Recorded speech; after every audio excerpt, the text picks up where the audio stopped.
యాదాద్రి భువనగిరి జిల్లా గుండాల మండలంలోని సుద్దాల గ్రామంలో తెలంగాణ రైతాంగ సాయుధ పోరాట వారోత్సవాలను పురస్కరించుకొని అమరవీరుడు కామ్రేడ్ సుద్దాల హనుమంతు స్తూపం వద్ద సిపిఐ జెండా ఆవిష్కరించారు.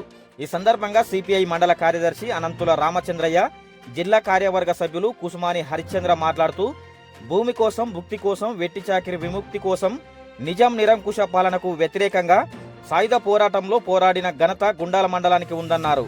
ఆ నడుమ కాలంలో ప్రజా ఉద్యమం ఉధృతంగా కొనసాగుతున్న క్రమంలో ఆంధ్ర మహాసభ ప్రతినిధిగా రావి నారాయణరెడ్డి, కమ్యూనిస్టు పార్టీ ప్రతినిధిగా బద్దం ఎల్లారెడ్డి, ఏఐటియుసి ప్రతినిధిగా మగ్దుం మొహియుద్దీన్లు కలిసి 1947 సెప్టెంబర్ 11న సాయుధ పోరాటానికి పిలుపునిచ్చారు.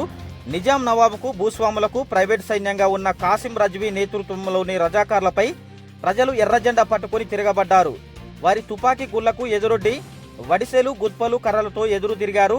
కమ్యూనిస్టు పార్టీ ఆధ్వర్యంలో సాయుధ దళాలుగా ఏర్పడి ప్రజలకు దిశానిర్దేశం చేస్తూ దొరల భూస్వాముల కబంధ హస్తాల నుంచి ఒక్కొక్క గ్రామాన్ని విముక్తి చేస్తూ 300 గ్రామాలలో 10 లక్షల ఎకరాల సాగు భూమిని నిరుపేద ప్రజలకు పంచిన ఘనత కమ్యూనిస్టులదేనని అన్నారు.